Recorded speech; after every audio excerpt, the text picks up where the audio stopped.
자신의 딸에게 버림받은 가난한 아버지가 다음 해에 자신을 문 앞에서 쫓아냈던 바로 그 저택의 주인이 될 줄 누가 짐작이나 했겠는가. 호화로운 빌라 안에서 탄 씨는 흐린 오후의 희미한 그림자처럼 조용히 서 있었습니다.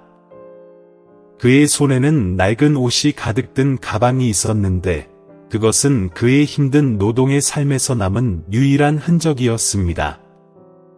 바람이 그의 깡마르고 주름진 얼굴을 때리는 것처럼 거세게 불었다. 현관에서 그의 외동딸인 응옥은 차갑고 먼 눈빛으로 아버지를 바라보았다. 저는 가난해서 여러분을 많이 도울 수 없습니다. 더 이상 제 가족을 괴롭히지 마십시오. 그 말은 모든 희망을 말려버린 탄 씨의 가슴을 꿰뚫는 칼과도 같았습니다. 반박 한마디 없이 눈물 한 방울 흘리지 않고 탄 선생은 돌아섰다. 그의 뒤에서 빌라 문이 천천히 닫히며 마치 그에게 남아있던 모든 기억과 감정, 희망을 끊어버리듯 닫혔다. 하인들은 그 해숙해진 모습을 은밀하게 바라보았다. 아마도 그들은 뭔가 말하고 싶었을 것입니다. 하지만 결국에는 그저 침묵뿐이었습니다. 한때 딸을 위해 온 삶을 희생했던 아버지는 이제 굳은 손과 깨진 마음만 가지고 있습니다. 스토리를 읽기 전에 채널에 좋아요를 눌러 구독을 잊지 마세요. 이렇게 의미 있고 인간적인 스토리를 더 많이 받아볼 수 있으니까요. 비가 갑자기 쏟아졌다. 마치 탄 씨의 가슴을 쥐어짜는 고통처럼 무겁고 차가웠다. 그의 느린 발걸음은 빌라로부터 멀어졌다. 그와 그의 외동딸 사이의 거리는 한 걸음 한 걸음 멀어져 가는 듯했다. 그 작은 가방은 걸을 때마다 흔들렸다. 어느 누구도 그것이 아버지가 평생을 희생하여 가족을 위해 쌓은 재산이라고 생각하지 못했을 것이다. 길거리를 지나가는 사람들은 무관심했고 그 마른 몸매 앞에 멈춰 선 사람은 아무도 없었습니다. 폭우 속에서 탄 씨는 피난처로 작은 현관을 찾았습니다. 가난한 노동자 계층이 사는 지역에 위치한 식료품점인데 낯선 장소이기는 하지만 잠깐 동안의 따뜻함을 느낄 수 있는 곳이었습니다. 그는 조용히 앉았다. 마치 자신을 안심시키듯 손을 꽉 쥐었다. 그의 눈은 멀리서 빌라의 불빛이 비에 희미하게 비치는 곳을 바라보았다. 응옥 씨에게 밝은 미래를 주기 위해 사심없이 일했던 시절의 추억. 그는 자식의 행복이 자신의 유일한 기쁨이라고 생각하곤 했습니다. 하지만 지금은 설명할 수 없는 공허함만 남았습니다. 비가 점점 더 세차게 내리자 탄 씨는 몸을 살짝 웅크리고 앉았다. 예전에는 가족을 부양하던 가장이 이제는 임시 베란다에서 웅크리고 앉아 있어야 합니다. 주변의 상인들은 반쯤 호기심이 가득한 눈과 반쯤 동정심이 담긴 눈으로 그를 바라보았습니다. 하지만 지금의 그와 마찬가지로 아무도 무슨 말을 해야 할지 몰랐습니다. 그는 마음 한구석에서 자신이 무슨 잘못을 해서 오늘 이런 일이 벌어졌을까 하는 생각을 했습니다. 하지만 그 대답이 어떻든 그는 아무 말도 하지 않았다. 인생은 그에게 선택권을 주지 않았다. 현관 밑에서 추운 밤을 보낸 후 다음 날 아침 탄 씨는 도시 외곽의 가난한 노동자 계층 지역으로 들어갔습니다. 좁은 골목길은 흙으로 뒤덮여 있다. 낡은 집들이 녹슨 골판지 지붕 아래에 빽빽이 들어차 있습니다. 그런 가운데 그는 값싼 하숙집을 하나 발견했다. 여관 주인은 가볍게 두드리는 소리를 듣고 문을 열었다. 나이든 여성으로 수척해 보이지만 온화한 얼굴을 하고 있었는데 그녀는 탄 씨를 위아래로 훑어보며 그가 여기로 온 어려운 상황을 잘 알고 있는 듯했다. 탄 씨는 부드럽게 말했고 그의 목소리는 피로로 인해 쉰 목소리였다. 저는 머물 곳이 필요합니다. 사오 부인은 그를 면적이 10제곱미터도 안 되는 오래된 임대방으로 안내했다. 얼룩덜룩한 벽과 곰팡이 냄새 때문에 판 씨는 돌아섰다. 하지만 그래도 이것이 그의 주머니에 있는 돈으로는 받을 수 있는 전부였습니다. 그는 주머니를 뒤져 구겨진 지폐 몇 장을 꺼내 사오 부인의 손에 쥐어주었다. 사오 부인의 시선은 굳은 그의 손에서 멈췄고 그녀의 시선은 주저함으로 가득 찼다. 글쎄요, 우리는 나중에 임대료를 낼 수 있어요. 먼저 휴식을 취해야 합니다. 그녀는 그렇게 말하고 조용히 나갔고 판 씨를 작은 방에 남겨두었습니다. 판 씨는 침대 가장자리에 앉았다. 더 이상 아무것도 짊어질 힘이 없는 듯 어깨가 무거워졌다. 방 안은 조용했다. 어두운 공간에서 선풍기가 삐걱거리는 소리만 들릴 뿐이었다. 옛 추억이 되살아납니다. 열심히 일하는 그의 모습, 그가 먹은 모든 음식 중 가장 좋은 부분은 응목을 위해 남겨두었습니다. 당신이 행복하다면 나는 아무리 괴로워도 괜찮아요. 그는 스스로에게 말했습니다. 이제 말이 막혔다. 판 씨에게는 외로움과 깨진 기억 외에는 아무것도 남지 않았습니다. 다음날 이른 아침, 햇살이 처음 비치기 전에 판 씨는 작은 빌린 방에서 나왔습니다. 오래된 나무 문이 건조하게 삐걱거리며 빈민굴의 소음에 섞여들었다. 비와 쓰레기로 얼룩진 좁은 골목길이 그를 도매시장으로 이끌었다. 도매시장은 도시에서 가장 비참한 노동자들이 사는 곳이다. 시장 모퉁이에서 사람들이 모여 서로 밀치며 집주인의 전화를 기다리고 있었습니다. 판 씨는 거기 서서 손으로 빈 가방을 살짝 쥐었다. 눈은 멈추는 트럭을 하나하나 따라갔다. 중년 남성이 담배 연기로 인해 목소리가 쉰 채로 소리쳤습니다. 강한 사람은 하루에 5만 명을 운반할 수 있다. 판 씨는 서둘러 앞으로 나아가 선택된 무리에 합류했습니다. 무게가 50kg이 넘는 쌀 자루들이 하나하나 트럭에 실렸습니다. 그는 몸을 가다듬었고 짐의 무게에 가느다란 어깨가 떨렸다. 땀이 그의 등을 적셨고 낡은 신발 위로 떨어졌다. 그는 가끔 땀을 닦기 위해 멈추기도 했지만 눈은 흔들리지 않고 멈추지 않겠다고 결심했습니다. 점심시간 동안 그는 트럭 그늘에 웅크리고 앉아 있었습니다. 오이를 얇게 썰어 몇 조각 넣고 흰색 도시락 상자를 엽니다.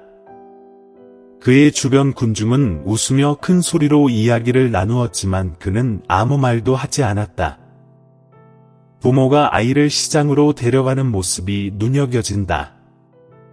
그가 응옥을 골목길마다 데리고 다니며 그녀가 처음으로 드레스를 사주려고 자신이 가진 돈을 전부 써버리던 시절이 추억으로 떠올랐다.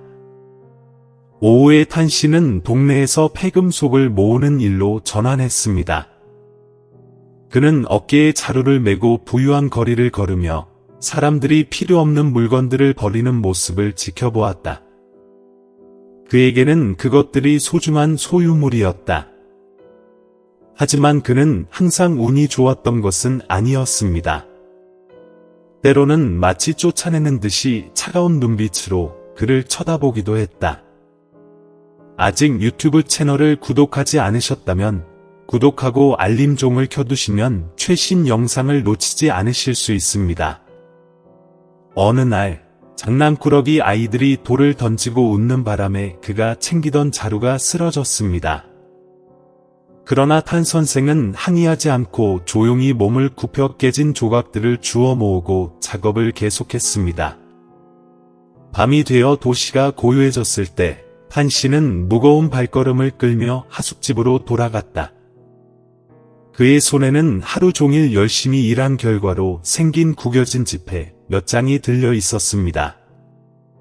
그 작은 방은 따뜻함은 없었지만 그래도 그가 집이라고 부를 수 있는 유일한 장소였다. 판 씨는 바위처럼 딱딱한 침대에 누워 잠을 이루지 못했습니다. 바깥의 희미한 빛은 해숙해진 눈을 밝게 비출 수는 없었지만 여전히 탄력있게 빛나고 있었다. 가난과 고통에도 불구하고 그는 희망을 멈추지 않았습니다. 언젠가는 그가 일어나 모든 것을 극복하고 다시 자기 자신을 찾을 수 있기를 바랍니다. 판 씨의 지금 생활은 그저 반복되는 나날들의 연속일 뿐입니다. 무거운 짐을 나르고 고철을 모으고 지쳐 집으로 돌아가는 것입니다. 하지만 그토록 많은 고통을 겪은 그 가슴 속에는 여전히 작은 희망의 빛이 깜빡거리고 있습니다. 모든 고통은 극복할 수 있다는 믿음이죠. 힘든 일의 나날이 계속 지나갔습니다. 그는 생계를 이어가기 위해 돈을 좀 더 벌고자 다시 노동시장에 나갔습니다. 오늘 그는 시장의 익숙한 구석으로 들어서자 뒤에서 목소리가 들렸습니다. 판이에요? 판 씨는 뒤돌아보며 자신을 향해 걸어오는 중년 남성에게 놀라움의 눈초리를 멈췄다. 그는 오랫동안 만나지 못했던 학교 친구인 후이 씨였습니다. 판 씨의 엄격한 외모와 대조적으로 후이 씨는 깔끔한 정장을 입고 스타일리시하고 힘이 넘칩니다. 잠시 주저한 후 후이 씨는 친절하게 미소를 지었다. 맙소사, 여기서 당신을 볼 줄은 몰랐어요. 지난 몇 년간 어떻게 지내셨나요? 판 씨는 고개를 숙여 당혹감을 감추려고 애썼다. 저는 단지 프리랜서일 뿐입니다. 그는 부끄러움이 섞인 목소리로 말했다. 후이 씨는 잠시 말이 없었고 그의 눈은 동정심으로 가득 차 있었다. 그리고 그는 오랜 친구의 어깨에 손을 얹었습니다. 괜찮으시다면 저희 회사에서 창고 관리자를 구하고 있습니다. 내일부터 시작할 수 있어요. 예상치 못한 제안에 판 씨는 잠시 주저했다. 그는 누구에게도 특히 후이 씨 같은 성공한 친구를 방해하고 싶어 하지 않았습니다. 하지만 후이 씨의 진심 어린 눈빛과 격려의 말이 그가 자의식을 극복하는 데 도움이 되었습니다. 당신은 정직한 사람이에요. 나는 당신이 잘할 것이라고 믿는다. 후이 씨는 덧붙였다. 다음날 아침, 판 씨는 가장 단순한 옷을 입고 후이 씨의 회사에 갔습니다. 첫 며칠은 쉽지 않았습니다. 그는 물건을 검사하고 기록을 보관하는 방법 등 자신에게 전혀 새로운 것들을 배워야 했습니다. 하지만 근면함과 감사의 마음으로 탄 씨는 점차 일에 익숙해졌고 후이 씨와 동료들로부터 높은 평가를 받았습니다. 아마도 이것이 탄 씨의 인생에서 첫 번째 전환점이었을 것입니다. 희망의 문이 열리고 어두운 날들을 지나 새로운 길이 점차 나타난 것입니다. 후이 씨의 회사에서 일한 첫날, 판 씨는 육체 노동과 창고 관리자 역할의 차이를 분명히 느꼈습니다. 방대한 창고 시스템, 쌓여있는 상품, 엄격한 기록 절차는 그를 당황하게 했습니다. 하지만 포기하지 않고 판 씨는 조용히 관찰하고 배웠으며 많은 어려움에도 불구하고 좋은 일을 하기로 결심했습니다. 내일 아침, 판 씨는 다른 누구보다 일찍 도착하여 우뚝 솟은 선반 옆에 조용히 서 있습니다. 그의 시력은 몇 년에 걸쳐 점점 어두워져서 각 패키지의 숫자와 기호를 확인하기 위해 각 패키지에 가까이 몸을 숙여야 했습니다. 그는 모든 것을 주의 깊게 기록했습니다. 그뿐만 아니라 그는 창고 전체를 재정비하고 재고를 쉽게 관리할 수 있도록 상품을 종류별로 나누었습니다. 젊은 직원들은 나이 든 사람이 그렇게 꼼꼼하고 부지런히 일할 수 있다는 것을 보고 놀랐다. 그 달의 마지막 어느 날 오후, 수입 선적물을 검사하던 중 판 씨는 수량이 원래 서류와 일치하지 않는다는 것을 발견했습니다. 그는 자신이 착각했다고 생각했다. 하지만 주의 깊게 살펴본 결과 이는 흔한 실수가 아니라는 사실을 발견했습니다. 판 씨는 즉시 상관에게 사건을 보고했습니다. 하지만 이러한 조치는 일부 창고 관리자들을 화나게 했습니다. 그들은 그가 너무 열심히 일하고 있고 넌지시 말했고, 심지어 어떤 사람들은 그가 관계를 유지하는 방법을 모른다고 비난하기도 했습니다. 정직함이 가장 중요합니다. 판 씨는 단호한 눈빛으로 말했다. 나는 양심에 어긋나는 짓을 해서 관계를 유지할 수 없습니다. 이 문제는 철저히 조사되었고, 회사는 결국 직원들이 상품 수입 및 수출에서 부정행위를 했다는 사실을 발견했습니다. 판 씨의 단호한 조치 덕분에 회사는 막대한 손실을 피할 수 있었습니다. 후이 씨는 그에게 개인적으로 감사를 표하고 회사 전체 회의를 소집하여 그의 책임감을 칭찬했습니다. 이 사람은 내가 늘 신뢰하던 사람이다. 후이 씨는 모든 직원들 앞에서 연설하며 그의 눈은 자랑스러운 표정으로 오랜 친구를 바라보고 있었습니다. 그 이후로 탄 씨는 좋은 일을 해냈을 뿐만 아니라 창고 시스템에 대한 많은 중요한 개선 사항을 제안하기도 했습니다. 그는 상품을 색상과 기호에 따라 분류하는 방법을 고안해냈고, 이를 통해 확인 시간을 절약할 수 있었습니다. 그는 또한 오류 위험을 제한하기 위해 정기 보고서를 작성합니다. 이러한 아이디어는 간단하지만 매우 효과적이며 회사 전체에서 호평을 받았습니다. 몇 달 후, 후이 씨의 회사는 프로젝트를 확장하고 대규모 건설 계약을 체결했습니다. 판 씨는 이 프로젝트에 필요한 자재 공급을 감독하는 임무를 맡았습니다. 이것은 쉬운 일이 아니다. 그는 모든 상품이 기준에 부합하고 제때에 배달되도록 보장해야 합니다. 아직 유튜브 채널을 구독하지 않으셨다면 구독하고 알림종을 켜두시면 최신 영상을 놓치지 않으실 수 있습니다. 공사가 진행되는 동안 판 씨는 날씨에 관계없이 항상 공사 현장에 있었습니다. 엄청나게 더운 날에는 그는 오래된 천 모자를 쓰고 뜨거운 열기 속에 서서 각 패키지를 확인합니다. 비 오는 밤에는 그는 물이 스며들어 배송물이 손상되지 않도록 확인하기 위해 머물러 있습니다.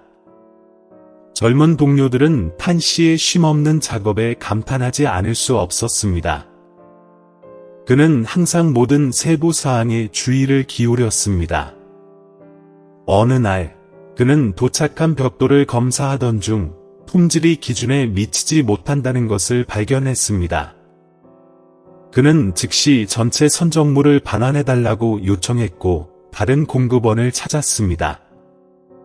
이로 인해 진행 속도가 느려졌지만 판 씨는 품질에 타협하지 않기로 결심했습니다. 오늘 작은 실수를 받아들이면 내일은 위대한 프로젝트가 무너질 것입니다. 그는 말했다. 판 씨의 결단력 덕분에 프로젝트가 일정대로 완료되었을 뿐만 아니라 기대 이상의 품질도 보장되었습니다. 후이 씨는 친구들의 노력을 모두 목격하고 주저하지 않고 판 씨를 회사의 중요한 직책인 공식 프로젝트 관리자로 임명했습니다. 판 씨가 취임한 날, 모든 직원이 그를 축하하기 위해 모였습니다. 그는 모든 사람들 앞에 서서 짧지만 의미심장한 한마디로 모든 사람에게 감사를 표했다. 저는 당신을 실망시키지 않기 위해 온 힘을 다할 것입니다.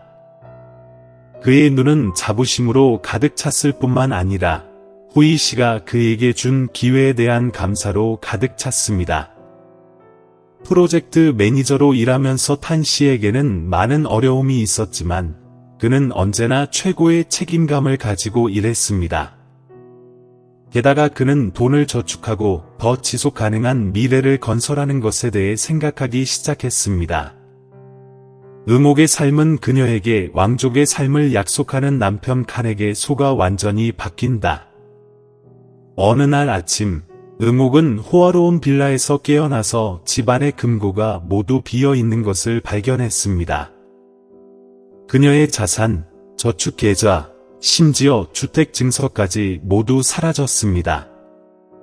테이블 위에는 칸의 친숙한 필체로 쓰인 짧은 메모가 놓여 있었는데 내용은 다음과 같았다. 이렇게 살 수는 없어요. 나를 찾지 마세요. 처음에 응옥은 이것이 사실이라고 믿지 않았습니다. 그녀는 칸을 찾아 사방을 돌아다니며 친구와 지인에게 전화를 걸었지만 아무도 그를 보지 못했습니다. 오후에 은행 직원이 그녀의 집에 찾아와 빌라가 저당 잡혀 있어서 10억 달러의 빚을 갚지 않으면 이사를 나가야 한다고 알려주었습니다.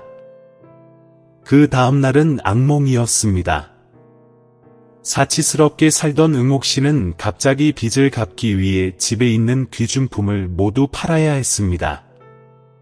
하지만 물건을 팔아서 얻는 돈은 아무것도 아니다. 한때 그녀의 자랑이었던 빌라는 이제 낡고 버려졌습니다. 그녀는 텅 빈 거실 한가운데에 앉아 있었고 그녀의 눈은 생기를 잃은 채였다. 그 순간 응옥은 전에는 경험해보지 못했던 깊은 무력감을 느꼈습니다. 그녀는 아버지에게 한 거친 말이 갑자기 떠올라 후회에 휩쓸렸습니다. 하지만 이제는 너무 늦었습니다. 빌라가 은행에 공식적으로 압류된 후 응옥 씨는 아무것도 갖지 않은 채 거리로 나갔습니다. 실크와 고급차에 익숙했던 그녀는 이제 가혹한 현실에 직면하게 되었습니다. 살 곳도 없고 돈도 없고 그녀를 도울 사람도 없습니다. 그녀는 직업센터에 갔지만 그녀의 이력서를 보고 대부분 사람들은 고개를 저었다. 당신은 경험이 없으므로 우리는 당신을 받아들일 수 없습니다. 어느 레스토랑 매니저는 단호하게 거부했습니다. 응옥은 당황하고 어쩔 줄 몰랐지만 고개를 숙이고 떠날 수밖에 없었습니다. 마침내 그녀는 모퉁이에 있는 작은 식당에서 웨이트리스로 일자리를 얻었습니다. 응옥 씨는 매일 테이블과 의자를 청소하고 물건을 나르고 바닥을 닦는 일을 해야 합니다. 이런 힘든 육체 노동으로 인해 화장품을 잡는 데 익숙한 손이 거칠어졌습니다. 하지만 그녀를 가장 아프게 한 것은 일 자체가 아니라 고객들의 멸시하는 눈빛이었습니다. 어느 날 음식이 가득 담긴 쟁반을 들고 가던 중 부유한 식당 손님들이 빙긋 웃으며 말했습니다. 아, 그녀는 그 빌라 지역에서 유명인이었는데요. 어떻게 이런 결과가 되었을까요? 그 말은 마치 응옥 씨의 자존감을 꿰뚫는 칼과도 같았습니다. 그녀는 침착함을 유지하려고 노력했지만 손이 떨리는 바람에 음식이 담긴 쟁반이 바닥에 떨어졌다. 큰 충돌음이 나더니 식당에 있던 사람들이 모두 그녀를 돌아보았습니다. 그 순간 응옥은 무엇을 해야 할지 몰랐습니다. 그녀는 머리를 숙여 깨진 조각들을 주워 모았고 눈물이 소리 없이 떨어졌으며 그녀의 마음은 후회로 가득 찼습니다. 하지만 이제 돌아설 수는 너무 늦은 것 같습니다. 판 씨가 한때 자신의 집이라고 여겼던 빌라에서 쫓겨난 지 5년이 흘렀습니다. 하지만 이제 탄 씨는 더 이상 굳은 손을 가진 근면한 사람이 아니라 많은 사람에게 존경받는 성공한 사람이 되었습니다. 후이 씨의 회사가 눈부시게 발전하는 것과 함께 탄 씨도 자신의 노력과 헌신으로 많은 돈을 축적했습니다. 그날 탄 씨는 특별한 소식을 접하게 되었다. 그가 딸 응옥과 함께 살던 빌라가 부실 채권으로 인해 압류된 뒤 은행에서 경매에 붙여진다는 소식이었다. 그는 잠시 말이 없었다. 몇 년 전 닫힌 빌라 문의 모습이 내 머릿속에 떠올랐습니다. 하지만 그는 원망하지 않고 오직 한 가지 생각만 품었습니다. 그곳을 자신이 경험했던 것처럼 가난한 사람들을 돕는 집으로 바꾸자는 생각뿐이었습니다. 아직 유튜브 채널을 구독하지 않으셨다면 구독하고 알림종을 켜두시면 최신 영상을 놓치지 않으실 수 있습니다.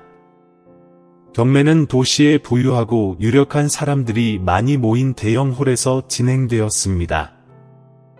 단 씨는 격식을 갖추면서도 심플한 정장을 입고 등장해 많은 관심을 끌었다.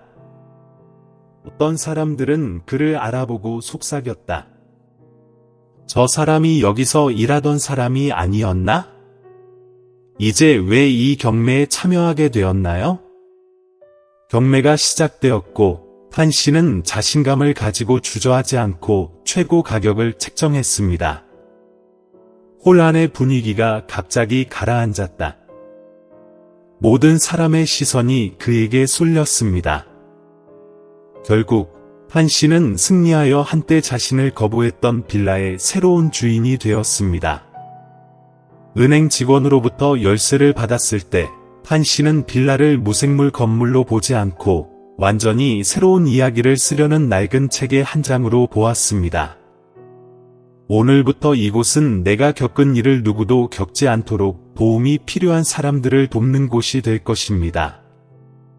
그는 가볍게 미소를 지으며 말했다.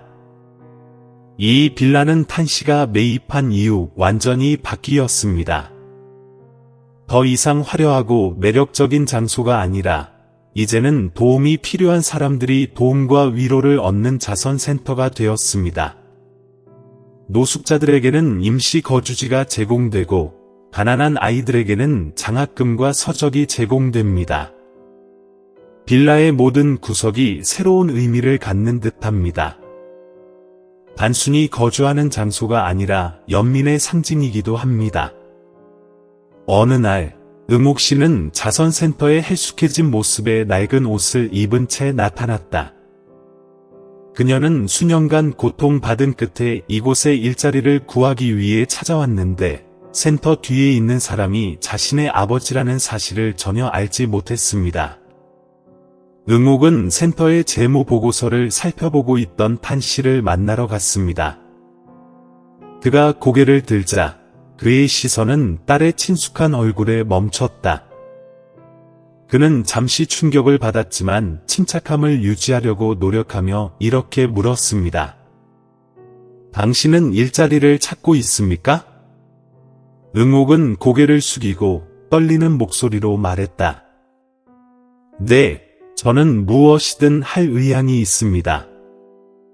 그녀는 불안과 자의식으로 가득 찬 마음으로 탄 씨를 똑바로 쳐다보지도 못했습니다. 판 씨는 말이 없었고 가슴이 죄어들었다. 한때 그를 버렸던 그 소녀가 이제 그의 앞에 서 있는데 이전의 오만함이나 차가움은 더 이상 없었다. 잠시 침묵한 후 그는 이렇게 말했습니다. 우리는 진정으로 도움이 필요한 사람들에게 항상 열려 있지만 처음부터 다시 시작할 준비가 되었는지 확신하십니까?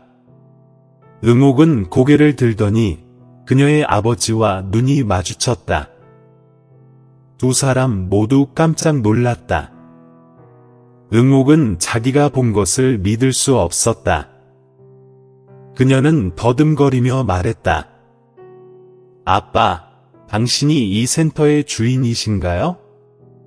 판 씨는 즉시 대답하지 않고 일어나 천천히 그녀에게 다가갔다. 나는 당신을 비난하지 않습니다. 제가 가장 바라는 건 가족에는 언제나 어떤 실수보다 크다는 걸 이해해 주시는 거예요. 그는 깊으면서도 감정이 담긴 목소리로 말했다. 눈물이 응옥의 뺨을 타고 흘러내렸다. 그녀는 무릎을 꿇고 눈물을 터뜨렸습니다. 아빠, 제가 틀렸어요. 정말 틀렸어요. 아버지, 용서해 주세요. 잠시 감정이 북받친 후 판 씨는 응옥 씨를 일으켜 세웠다. 그의 눈은 비난으로 가득 차 있지 않고 용서로 가득 차 있었습니다. 응옥은 아직도 질식하고 있었고 얼굴에는 눈물이 흘러내렸다. 판 씨는 딸의 손을 잡고 부드럽게 말했습니다. 어서 내가 그곳을 안내해 줄게. 아직 유튜브 채널을 구독하지 않으셨다면 구독하고 알림종을 켜두시면 최신 영상을 놓치지 않으실 수 있습니다. 그날부터 응옥 씨는 자선센터에서 일하기 시작했습니다. 더 이상 예전의 거만한 소녀가 아니라 실수 앞에서 고개를 숙이는 법을 아는 아이가 되었습니다. 아버지의 지도를 받으며 응옥은 노숙자를 돌보는 법, 식사를 준비하는 법, 그리고 나눔의 진정한 의미를 이해하는 법을 배웠습니다. 한때 보혜의 상징이었던 이 빌라는 이제 사랑을 전파하는 장소가 되었습니다. 이곳에서는 길을 잃은 사람들이 다시 신앙을 찾습니다. 가난한 아이들에게 학교에 갈 기회가 주어진다. 그리고 무엇보다도 탄 씨는 가장 소중한 것을 찾았습니다. 관용을 통해 치유되는 가족입니다. 문 앞에 섰는데 이제는 고통의 장벽이 아니었습니다. 탄 씨는 딸의 손을 꽉 잡고 말했다. 이해야, 우리는 과거를 바꿀 수 없어. 하지만 항상 다시 시작할 수는 있지. 탄 씨와 응옥 씨의 이야기는 회개와 용서의 눈물로 끝났을 뿐만 아니라 가족의 사랑과 연민의 가치에 대한 심오한 교훈을 남겼습니다. 이 이야기가 의미 있다고 생각하신다면 채널을 구독하여 인간적인 가치를 모든 사람에게 퍼뜨리는 데 도움을 주세요.